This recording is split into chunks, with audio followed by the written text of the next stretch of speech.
Bulletin का आगाज इस खबर के साथ कि आलमी अदालत इंसाफ ने मजलूम फलस्तीनियों की नस्ल कुशी से मुतालिक केस का फैसला सुना दिया है। आलमी अदालत इंसाफ ने फलस्तीनियों के हक में अबूरी फैसला सुना दिया। आलमी अदालत ने गजा में नस्ल कुशी केस मुअत्तल करने की इसराइली दरख्वास्त मुस्तरद कर दी है। तो ये बड़ा फैसला है आलमी अदालत इंसाफ की जानिब से जो कि सुनाया गया है। आलमी अदालत इंसाफ ने मजलूम फ़लस्तीनियों की नस्ल कुशी से मुताल्लिक केस का फैसला सुना दिया। इस फैसले का इंतज़ार किया जा रहा था। बिलआखिर आलमी अदालत इंसाफ ने फ़लस्तीनियों के हक में ये अबूरी फैसला सुनाया है। आलमी अदालत इंसाफ ने गजा में नस्ल कुशी केस मुअत्तल करने की इसराइल की दरख्वास्त थी, उसको मुस्तरद कर दिया है। फ़लस्तीनियों की नस्ल कुशी के वाज़ेह सबूत मौजूद हैं। आलमी अदालत इंसाफ की जानिब से ये भी कहा गया कि इसराइली फ़ौज के हमलों में गजा में बड़े पैमाने पर तबाही हुई है। गजा के लोग जिंदगी और मौत की कशमकश में मुब्तला हैं। गजा में नस्ल कुशी बंद की जाए, आलमी अदालत इंसाफ की जानिब से ये हुक्म भी जारी किया गया है। बिल्कुल बड़ा फैसला सामने आया है। आलमी अदालत इंसाफ ने मजलूम फलस्तीनियों की नस्ल कुशी से मुतालिक केस का फैसला सुना दिया। आलमी अदालत इंसाफ ने फलस्तीनियों के हक में अबूरी फैसला सुना दिया है। आलमी अदालत ने गजा में नस्ल कुशी केस मुअत्तल करने की इसराइली दरख्वास्त को भी मुस्तरद कर दिया है, जबकि फलस्तीनियों की नस्ल कुशी के वाज़ेह सबूत मौजूद हैं। आलमी अदालत इंसाफ की जानिब से ऐसा बताया गया है। इसराइली फ़ौज के हमलों में गजा में बड़े पैमाने पर तबाही हुई है। गजा के लोग जिंदगी और मौत की कशमकश में मुब्तला हैं। गजा में नस्ल कुशी बंद की जाए और जनूबी अफ्रीका के मुतालबात दुरुस्त हैं और उनमें वजन भी है।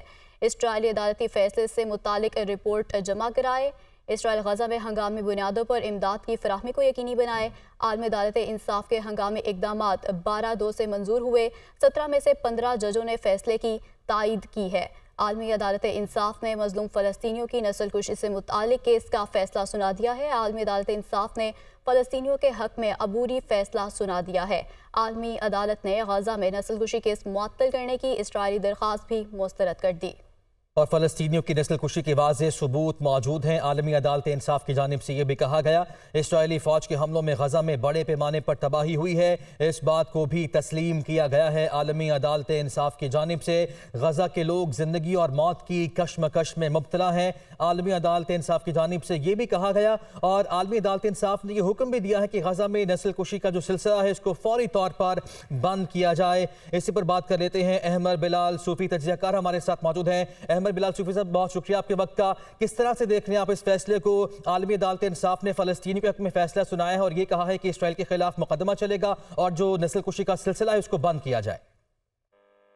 जी, बहुत ही गैर मामूली कदम है और normally international court of justice की तारीख अगर आप देखें तो इस नौइयत के प्रोविजनल मेजर्स, जिसे आप इंटरिम मेजर्स कहते हैं, अमूमन नहीं दिए जाते और उस पर बहुत ज्यादा बहसें होती हैं।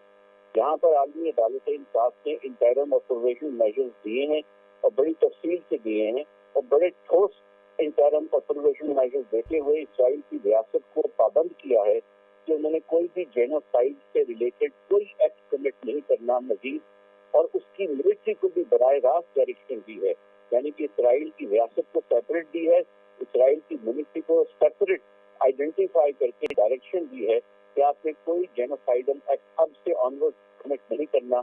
और उसके अलावा आर्टिकल 41 ऑफ आईसीजे के स्टैट्यूट के नीचे गैर मामूली इक़दाम करते हुए इसराइल को पाबंद किया है कि उन्होंने 1 महीने के अंदर एक रिपोर्ट फाइल करनी है इंटरनेशनल कोर्ट ऑफ जस्टिस में, जिसमें वो ये बताएंगे कि कोर्ट के इस हुक्म की इताअत और इसकी इम्प्लीमेंटिंग मेजर्स ऑन ग्राउंड उन्होंने कैसे किए हैं।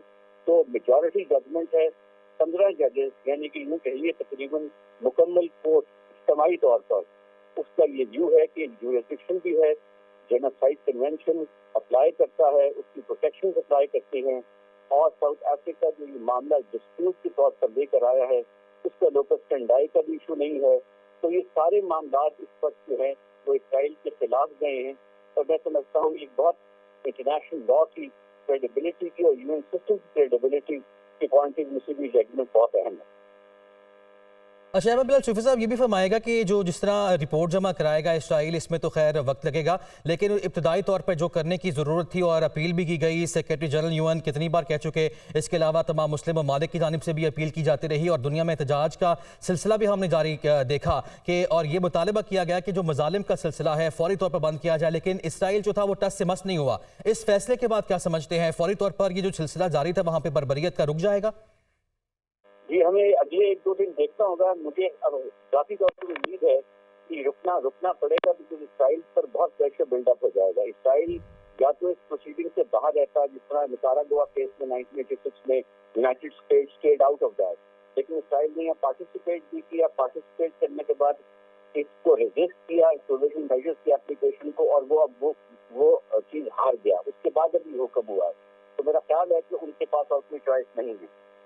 اچھا احمد بلال صوفی صاحب، اگر اس کے علاوہ جس طرح آپ نے بھی کہا کہ 1-2 دن دیکھنا ہوگا، اگر اس فیصلے پر عمل درآمد نہیں کیا جاتا اور بربریت کا سلسلہ جاری رکھا جائے گا تو اس کے بعد کیا آپشنز بچتی ہیں پھر؟ احمد بلال صوفی صاحب، آپ کو میری آواز آ رہی ہے؟ رابطہ غالباً منقطع ہوا ہے، دوبارہ رابطہ کرنے کی کوشش کریں گے. اس اہم ایشو پر بات کرنے کے لیے ہمارے ساتھ موجود تھے احمد بلال صوفی صاحب. عالمی عدالت انصاف کی جانب سے ناظرین ایک بڑا فیصلہ، یہ اہم فیصلہ سامنے آیا ہے، اور مظلوم فلسطینیوں کی نسل کشی سے متعلق کیس کا جو فیصلہ انتظار کیا جا رہا تھا وہ فیصلہ آج سنا دیا گیا ہے، اور یہ فیصلہ فلسطینیوں کے حق میں آیا ہے. عالمی عدالت انصاف نے غزہ میں نسل کشی کیس معطل کرنے کی اسرائیل کی درخواست مسترد کر دی ہے، اور عالمی عدالت انصاف کی جانب سے یہ تسلیم کیا گیا ہے کہ فلسطینیوں کی نسل کشی کے واضح ثبوت موجود ہے اور بڑے پیمانے پر تباہی ہوئی ہے. اعزاز چودھری ہمارے ساتھ موجود ہے، تجزیہ کار. اعزاز صاحب، بہت شکریہ آپ کی قیمتی وقت کا. آپ کس طرح سے دیکھ رہے ہیں اس فیصلے کو، اور کیا اس فیصلے کے بعد عمل درآمد ہو پائے گا اور وہاں پہ جو بربریت کا سلسلہ جاری ہے وہ رک پائے گا؟ لیکن فیصلہ بہرحال بہت اچھا ہے. خواہش تو سب کی یہی ہوتی ہے کہ سیز فائر ہو جائے، کوئی دباؤ ڈالا جا سکے، لیکن آدمی عدالت انصاف کے پاس تو وہ سارے ویر ودال نہیں ہیں، لیکن جو ہیں وہ تو انہوں نے باقاعدہ ان کا یعنی جسے کہتے ہیں کہ حق ادا کیا ہے. اور جینوسائیڈ پہ، نسل کشی کا یعنی جو الزام لگ رہا تھا، جس کو اسرائیل کہتا تھا کہ بالکل نہیں ہے، وہ اب اسٹیبلش ہو گیا ہے. اب اس کی بنیاد پر بہت کچھ ہو سکتا ہے. اب دوبارہ معاملہ سیکیورٹی کونسل میں جب جائے گا یا جنرل اسمبلی میں جائے گا تو یہ ایک بہت مضبوط بنیاد فراہم ہو گئی. پہلے ہی وہاں پہ 153 ملک آپ کے کہہ رہے تھے کہ جی سیز فائر کریں، اور اب جب عالمی عدالت انصاف کا فیصلہ بھی شامل ہو جائے گا کہ جینوسائیڈ پہ ہم باقاعدہ مقدمہ کریں گے، اور جب جیسے جیسے مقدمہ چلے گا اور تیسے تیسے آپ سوچیں کہ کتنا دباؤ اسرائیل پہ آئے گا، اور اس سے بڑھ کر امریکہ کے اوپر جس کی پشت پناہی کی وجہ سے یہ ساری نسل کشی فلسطین میں ہو رہی ہے. تو میں سمجھتا ہوں کہ بہت اچھا فیصلہ ہوا ہے. اس کا بڑے دور رس نتائج. اچھا اعزاز چودھری صاحب، قطع کلامی کے لیے معذرت. جس طرح آپ نے بھی کہا کہ اسرائیل پر دباؤ پڑے گا، ہم نے یہ بھی دیکھا کہ پوری دنیا میں احتجاج کا سلسلہ بھی جاری رہا، اور خاص طور پر امریکہ میں بھی جب جو بائیڈن کی متعدد مواقعوں پہ وہ تقریر کرنے کے لیے پہنچے تو تقریر ان کو روکنی پڑی، وہاں پہ بھی نعرے لگے. تو اب اس فیصلے کے بعد امریکہ پہ کیا سمجھنے کتنا پریشر ہوگا، کیونکہ جو بائیڈن کہہ چکے کہ تمام تر پریشر کے باوجود ہم اسرائیل کے ساتھ کھڑے ہیں؟ جی میرے خیال میں اسرائیل کے اندر اسرائیل کے خلاف یا اس کے ظلم کے خلاف امریکہ میں پہلے ہی عوامی سطح پہ بہت آوازیں اٹھ رہی تھیں. اتنے بڑے بڑے جلسے ہو رہے تھے وہاں پہ، پروٹیسٹ مارچز ہو رہی تھیں نیو یارک میں، بڑے بڑے شہروں میں. تو میرے خیال میں پریزیڈنٹ بائیڈن کے اوپر بھی عوامی دباؤ امریکہ کی اپنی عوام سے بہت بڑھے گا. اور جو جیوز جو ہیں، جو اس کے زائنسٹ نہیں ہیں لیکن جیوز ہیں، وہ بھی محسوس کرتے ہیں کہ یہ ہم پہ جو الزام لگ رہا ہے، ہم تو ہولوکاسٹ سے بھی آگے چلے گئے. یہ تو ہم پہ جو الزام لگ رہا ہے یہ بالکل غلط ہے. میرا خیال ہے کہ نیتن یاہو صاحب پہ بھی بہت زیادہ دباؤ آ گئے، کیونکہ وہ پہلے ہی بڑے غیر مقبول ہو چکے ہیں اپنی حکومت میں. اور یہ اس نتیجے کی جو بھی فیصلہ آیا، اس کے نتیجے میں بہت زیادہ میرے خیال میں آگے یعنی معاملات بہتری کی طرف جائیں گے انشاءاللہ. اچھا اعزاز چودھری صاحب، اگر معاملات بہتری کی طرف، ہماری امید اور دعا تو یہی ہے کہ اسرائیل کو عقل آئے، شرم بھی آئے، جو سلسلہ ہے اس فیصلے کے بعد بند کیا جائے. لیکن اگر اس کے برعکس ہوتا ہے، ہماری امیدوں کے برعکس، تو پھر کیا آپشنز بچیں گی؟ دیکھیں، بات سنیں کہ ڈٹائی کی تو کوئی لمٹ نہیں ہے. اب اگر اسرائیل پھر ہٹائی پہ اتر آئے اور کہے کہ یہ میں نہیں کرنا چاہتا، تو پھر واحد امید یہ رہ جاتی ہے کہ امریکہ پہ دباؤ ڈالا جائے. اور آلریڈی یورپ میں بھی بہت سارے ملک یہ کہہ رہے ہیں. اور اگر ایک بار امریکہ اپنا دست شفقت کھینچ لے اسرائیل سے، تو میں سمجھتا ہوں کہ اسرائیل کے پاس زیادہ آپشنز نہیں بچیں گی. پھر بھی میں یہ بھی سمجھتا ہوں کہ اس فیصلے کے بعد کم از کم پاکستان جو اسلامی دنیا ہے اس کو اب کافی کام کرنا چاہیے. جن کے اسرائیل کے ساتھ سفارتی تعلقات ہیں وہ ان کو ڈاؤن گریڈ کریں یا واپس بلائیں، उनके साथ तजारत है उसको स्केल डाउन करें। मेरा मतलब कुछ पिंच तो इसराइल को महसूस होना चाहिए ना। और इस फैसले के बाद तो उनके पास जवाब भी है तमाम मुल्कों के पास कि वो कोई एक्शन ले सके। तो जो जेनोसाइड कन्वेंशन है उसकी रूह से भी बहुत अब बात की जा सकती है। बिल्कुल तो ठीक है, दबाव तो यानी आप बढ़ेगा ये देख रहे हैं कि फैसला यकीनी तौर पर अहम भी है और इस पर अमल दरामद भी होता हुआ आपको दिखाई दे रहा है। बहुत शुक्रिया, तजज़ियाकार एजाज चौधरी हमारे साथ मौजूद थे। नैब में इस्लाहात का पहला मरहला शिकायत पर फौरी कार्रवाई के लिए नए कवायद और जवाबित जारी कर दिए गए हैं। गुमनाम, नाकिस और गैर संजीदा दरखास्तों पर कोई कार्रवाई नहीं होगी। झूठे दरखास्त दहिंदगान के खिलाफ कानूनी कार्रवाई होगी। बात कर लेते हैं अदिल वड़ाइच से। अदिल बताइए। जी, कवायद और जवाबत में बड़ी तब्दीलियां की गई हैं और इन तब्दीलियों के तहत गुमनाम, नाकिस और गैर संजीदा दरखास्तों पर कोई कार्रवाई नहीं होगी। झूठे दरखास्त इंतजाम के खिलाफ कानूनी कार्रवाई होगी और शिकायत पर कार्रवाई के दौरान इल्जाम लई को जवाब दहिंदा यानी डिपेंडेंट के तौर पर मुखातिब किया जाएगा और डिपेंडेंट का नाम सीगा एराज में रखा जाएगा और आईन पाकिस्तान के मुताबिक उनकी इज्जत नफ्स मजरू नहीं की जाएगी और दरखास्त दहिंदा के लिए कवायदो जवाबित वज़ा कर दिए गए हैं और आयद किए गए इल्जामात की तस्दीक के लिए हलफनामा लाजमी देना होगा। सरकारी मुलाजमीन के खिलाफ मसूल दरख्वास्तों की तहकीकात के लिए मुतलका सिविल सेक्रेटेरिएट्स में एहतसाब सहूलत सेल कायम किए जाएंगे और कवायद जवाबित पर पूरी न उतरने वाली अब तक की जो नैब को मसूल दरख्वास्तें हैं वो जल्द निपटा दी जाएंगी। जबकि जो कारोबारी अफराद हैं उनके खिलाफ दरख्वास्तों के लिए चैम्बर ऑफ कॉमर्स, रिटेलर्स, कारोबारी तंजीमों के नुमाइंदों पर मुश्तमिल शिकायत सेल कायम होंगे और नैब हेडक्वार्टर में ग्रेड 20 के जो ओरिजिनल ब्यूरोज में ग्रेड 19 के जो अफसरान की सरबराही में शिकायत सेल कायम होंगे। शिकायत पर किसी खातून शिकायत सेल कायम होगा। ठीक है अदिल, बहुत शुक्रिया आपका। आगे बढ़ते हैं। मुस्लिम लीग नून की कायद नवाज शरीफ ने कहा है कि बिजली है और ना गैस। पाकिस्तान का क्या हाल कर दिया, बहुत कुछ बदल गया। जब मैं वजीर आजम था रोटी 4 रुपए की थी, आज रोटी 20 रुपए की हो गई। नून लीग इक़्तिदार में आई तो महंगाई मिटाएगी, बिजली सस्ती करेंगे और रोटी की कीमत भी कम करेंगे। वो बुरेवाला में जलसे से खिताब कर रहे थे। वो वक्त याद आता है मुझे भी और पाकिस्तानी कौम को भी जब रोटी 4 रुपए में मिलती थी। 4 रुपए में आज 20 रुपए की रोटी मिलती है या 25 की मिलती है। लोड शेडिंग तो हमने खत्म कर दी थी और बिजली सस्ती कर दी थी और नवाज शरीफ अल्लाह के फजलो करम से वादा करता है कि मुस्लिम लीग नून आएगी तो इंशाल्लाह इस महंगाई को मिटाएगी, इंशाल्लाह बिजली सस्ती करेगी और इंशाल्लाह रोटी की कीमत जो है उसको भी इंशाल्लाह हम सस्ता करेंगे। महंगाई से फिर वापस लाएंगे, बेरोजगारी से फिर वापस लाएंगे और पाकिस्तान के हालात को इंशाल्लाह इतना अच्छा बनाएंगे कि हर घर में अल्लाह ताला के फजलो करम से एक बेहतरीन रोजगार होगा और यहाँ पर मोटरवे जैसे मैंने कहा बनाएंगे, हाईवे बनेगी, एक तरफ से हाईवे बनेगी, एक तरफ से मोटरवे बनेगी। ये जो पुराने सियासतदान हैं इन्होंने पूरे मुआशरे में बहरान पैदा किया है। बिलावल भुट्टो ने मजीद कहा है कि हम तमाम बहरानों का मुकाबला करके एक ताकतवर पाकिस्तान बनाएंगे। पीपल्स पार्टी वो वाहिद जमात है जो अवाम की तरफ देख रही है। उनकी जानिब से मजीद कहा गया है कि हम नफरत की सियासत खत्म कर देंगे। मुल्क में एक भी काम शरीयत के मुताबिक नहीं हो रहा। मौलाना फजलुर रहमान कहते हैं कि वतन अजीज को कुरान और सुन्नत का निज़ाम चाहिए। मुल्क में एक सेकुलर स्टेट का रूप धार लिया है। मौलाना फजलुर रहमान ने कहा कि अपने वोट का दुरुस्त इस्तेमाल करें, अब अपना मुस्तकबिल तराशना होगा। शहर सुल्तान में वो जलसे से खिताब कर रहे थे। उन्होंने कहा कि इस दौर में आपके हाथ में पर्ची आई है। मौलाना फजलुर रहमान ने यह भी कहा कि पर्ची पर किताब का निशान होगा, उस पर मोहर लगाएं। तहरीक इंसाफ के रहनुमा बैरिस्टर अली जफर ने कहा है कि इलेक्शन में 30 किस्म के उम्मीदवार हैं। एक वो जो अपनी जमात के निशान पर इंतखाबात लड़ रहे हैं, दूसरे वो हैं जो बिल्कुल आज़ाद हैं और इलेक्शन के बाद किसी भी जमात का हिस्सा बनेंगे। उन्होंने मजीद क्या कहा, आप भी देखिए। 3 किस्म के कैंडिडेट्स हैं।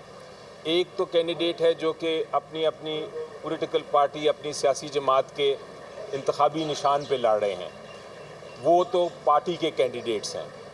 दूसरे कुछ कैंडिडेट्स ऐसे हैं जो बिल्कुल ही आज़ाद हैं, जिन्होंने अपने नॉमिनेशन फॉर्म में और अपना जो एफिडेविट है उसमें कहा है कि हम किसी पार्टी से मुंसलिक नहीं हैं। वो बिल्कुल आज़ाद हैं। वो जब इलेक्शन के बाद किसी भी पॉलिटिकल पार्टी को ज्वाइन कर सकते हैं, उसमें शामिल हो सकते हैं। तीसरा कैंडिडेट वो है जो कि जिसने अपनी नॉमिनेशन पेपर में लिखा है कि मैं इस पार्टी का एक ख़ास पार्टी मसलन पीटीआई का मैं कैंडिडेट हूँ और पीटीआई ने उसको एक्सेप्ट किया है, लेकिन वो सिंबल चूँकि पीटीआई को नहीं मिला, वो अपने ही सिंबल पे लड़ा है इलेक्शन, लेकिन उसने एफिडेविट में भी और नॉमिनेशन पेपर्स में भी ये जाहिर कर दिया है कि मैं पार्टी का नॉमिनी हूँ। इलेक्शन कमीशन ऑफ पाकिस्तान की जिम्मेदारी है कि वो इस पे उसका सलूशन ढूंढे और उसका हल ढूंढे। मेयर कराची बैरिस्टर मुर्तज़ा वहाब कहते हैं कि कल सुन रहा था तमाम मसाइल का हल 48 घंटे में गवर्नर सिंध के पास है। गवर्नर सिंध भले आदमी हैं और क्या कहूँ, अब्बासी शहीद अस्पताल जिस तरह चलना चाहिए था उस तरह नहीं चल रहा। गवर्नर साहब भले आदमी हैं, मैं और क्या कहूँ यार। मैं गवर्नर साहब की बात से इत्तेफाक करता हूँ कि अब्बासी शहीद अस्पताल जिस तरह चलना चाहिए था उस तरह नहीं चल रहा। वो हमने तो बना के दिया, आज इन लोगों ने उसका क्या हाल किया। हम ठीक करने की कोशिश करते हैं तो आपके सामने ये तासुब की सियासत करते हैं, लेकिन जब हम कानून साजी करते हैं तो ये लोग तासुब की नफरत की सियासत करते हैं। ये शहर हम सब की जिम्मेदारी है, बात करना आसान है। कल मैं टिकट सुन रहा था, माशाल्लाह पाकिस्तान के मसाइल के तमाम हल 48 घंटे में गवर्नर साहब के पास है। तो वहीं इस्तेहकाम पाकिस्तान पार्टी के सीनियर नायब सदर हमायूं अख्तर खान का कहना है कि अवाम अब दहाइयों से महरूमियों के ना ख़त्म होने वाले सिलसिले से तंग आ चुके हैं और हकीकी तब्दीली चाहते हैं। हमने वादा किया है कि किसानों के लिए मुख्तलिफ मकामात पर वेयर हाउसेज बनवाएंगे जिससे किसान मुस्तकबिल की फ़िक्र से आज़ाद होंगे। हमायूं अख्तर खान ने PP 103 से उम्मीदवार राना रहीम इकबाल के हमरा हल्के का तवील दौरा करके मुख्तलिफ बरादरियों के वोटर से मुलाकातें की हैं और इंतखाबी दफ्तर का इफ्तिताह भी किया। इस मौके पर खिताब करते हुए हमायूं अख्तर खान ने कहा है कि हल्के के अवाम अब दहाइयों से महरूमियों के ना ख़त्म होने वाले सिलसिले से तंग आ चुके हैं और हकीकी तब्दीली चाहते हैं। उन्होंने मज़ीद कहा कि यहाँ के लोग इंतहाई कसम पुरसी की ज़िंदगी गुजार रहे हैं, जो यहाँ के नुमाइंदे होने के दावेदार हैं। उन्होंने भी अपने अवाम के लिए कुछ नहीं किया। हमने IT सेंटर के क़याम का मंसूबा दिया है जो इस इलाके में इनकलाब बर्पा कर देगा। लाहौर हाई कोर्ट में स्मोक के तदारुक के लिए केस की समाअत हुई। जस्टिस शाहिद करीम ने रिमार्क्स में कहा कि अंडर पासिस की तज़ीन और आराइश की मद में किसी ने पैसे कमाए हैं। अंडर पासिस की हालत पहले से भी अजीब कर दी गई है और वो मजाक लग रहे हैं। क्या कुछ हुआ बता रहे हैं मोहम्मद अशफाक अपने रिपोर्ट में। स्मोक के तदारुक के लिए दायर दरखास्तों का मामला लाहौर हाईकोर्ट के जस्टिस शाहिद करीम ने समाअत की। माहौलियाती कमीशन की वकील ने मौक़िफ़ इख्तियार किया कि जहां ट्यूबवेल लगा है वहां वासा के पानी की क्या जरूरत है। हम मालूमात हासिल कर रहे हैं कि किन ट्यूबवेल्स के साथ वासा का पानी भी लगा है। प्राइवेट स्कूलों को 50% बच्चों को ट्रांसपोर्ट की सहूलत मुफ्त देनी चाहिए। PDMA के तर्जुमान का कहना था कि मौसमियाती तब्दीली की वजह से इस बार बर्फबारी नहीं हुई, अगले जुम्मे तक बारिश शुरू हो जाएगी। मोटरवे पर खजूर के हजारों दरख्त लगाए जाते हैं, इस पर पाबंदी लगनी चाहिए क्योंकि ये माहौल दोस्त नहीं है। जनूबी पंजाब में ये दरख्त फल देता है मगर यहाँ नहीं। जस्टिस शाहिद करीम ने रिमार्क्स दिया कि अंडर पासिस की तज़ीनो आराइश की मद में किसी ने पैसे कमाए हैं। अंडर पासिस की हालत पहले से भी अजीब कर दी कि वो मजाक लग रहे हैं। तहकीकात हुई तो पता चल जाएगा कि किसने पैसा कमाया है। जस्टिस शाहिद करीम ने रिमार्क्स दिया कि माहौलियाती तब्दीली का कितना बड़ा असर है कि अब तक बर्फ नहीं पड़ी, इससे ज्यादा कुदरत हमें क्या दिखाए। रिपोर्ट बताती हैं कि 2026 तक लाहौर में पानी खत्म हो जाएगा तो फिर लाहौर में भी कराची की तर्ज पर पानी का टैंकर चलेगा। अदालत ने पानी को महफूज बनाने से मुतालिक आइंदा हफ्ते अमल दरामद रिपोर्ट तलब कर ली है। खबरें और अपडेट्स आप जान चुके हैं और इसी के साथ ही न्यूज़ बुलेटिन से अब तक के लिए इतना ही।